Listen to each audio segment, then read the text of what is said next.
ሰላም ጤና ይስጥልኝ የውድ የዚህ ቻናል ተከታታዮች እንኳን ወደዚህ ቻናል በሰላም መጣችሁ። ዛሬ በንግዱ ዓለም ውስጥ እጅግ አሳታፊና ብዙ ሰዎችን የሚያከራክር ርዕስ ይዤላችሁ መጥቻለሁ። ርዕሱም ምንድነው? የተማረና ያልተማረ ነጋዴ ላይ ያለው ሁለቱም ላይ ልብ በሉልኝ፣ በትዕግስት አድምጡኝ። ሁለቱም ላይ የምናያቸው በጎ እና የሚገርሙ ነገሮች አሉ። ሁለቱም ላይ የምናያቸው ችግሮች አሉ። በተማረውም በልምድ ባለበትም በሁለቱም ላይ አንዱ በንድፈ ሐሳብ እንግዲህ የተማረውን ለማለት ነው። በንድፈ ሐሳብ በፋይናንስ ስትራቴጂ እና በቴክኖሎጂ የታጠቀ ሲሆን፣ ሌላኛው ደግሞ በተግባራዊ ልምድ፣ ይህ ደግሞ በልምድ የሚሰራው ነው። ልምድ በመደራደር ችሎታና በጠንካራ ጽናት የተገነባ ነው። ለመሆኑ በሁለቱ መካከል ያለው እውነተኛ ልዩነት ምንድነው? አሸናፊውስ ማን ይሆን? እስከ ቪዲዮ መጨረሻ አብራችሁ እንድትቆዩ ጠይቃለሁ። እሺ፣ በመጀመሪያ የተማረ ነጋዴን ወይም ኤጁኬትድ ኢንተርፕረነር የሚለውን ብናይ ስለተማረው ነጋዴ ነው እንግዲህ ነገር ያልኩት አይደለም።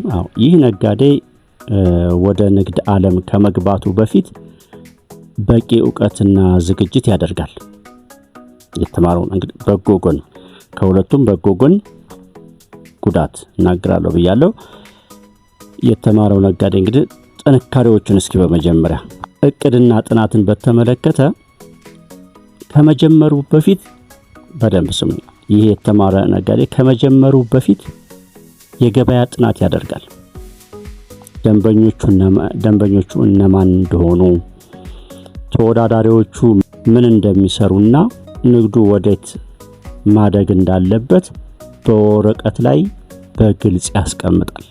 በወረቀት ላይ ስሙኝ በደንብ፣ በወረቀት ላይ በግልጽ ያስቀምጣል።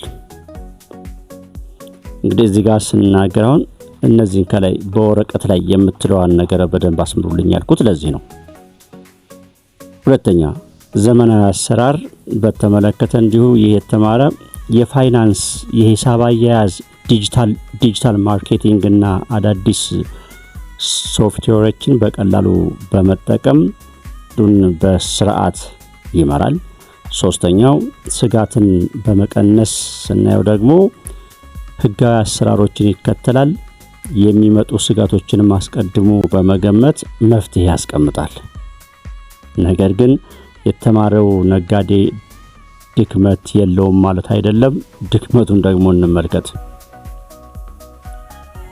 ትልቁ ክፍተቱ የተማረ ነጋዴ በመተንተን መዘግየት።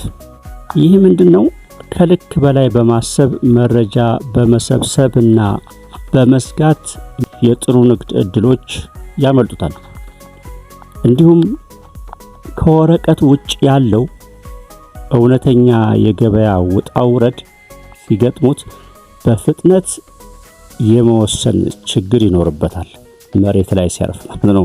በንግዱ ዓለም ሲገባ ያለው ወከባ በወረቀት ላይ ማስፈርና እስክሪብቶና ወረቀትን ማጣመር፣ ኮምፒውተር አንዳንድ ሰው እነዚህን መያዝ እንጂ መሬት ላይ ሲወርድ ያለው ችግር ይደነግጣል ነው፣ ድንጉጥ ነው።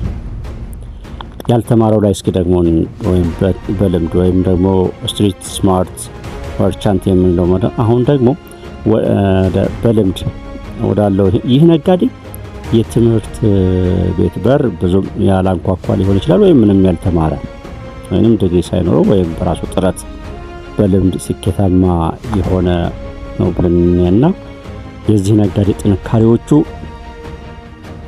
ተግባራዊ ድፍረት አለው። አንደኛ፣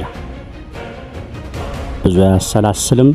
እድል ካገኘ ወዲያውኑ ወደ ስራ ይገባል። ውሳኔዎችን በፍጥነት የመወሰን አስደናቂ ብቃት አለው።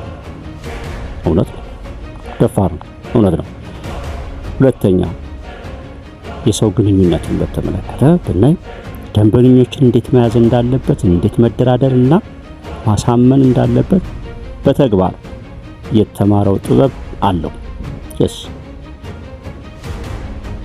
ሶስተኛ፣ ጽናትና የመቋቋም አቅሙን ብንመለከት ውድቀትን አይፈራም።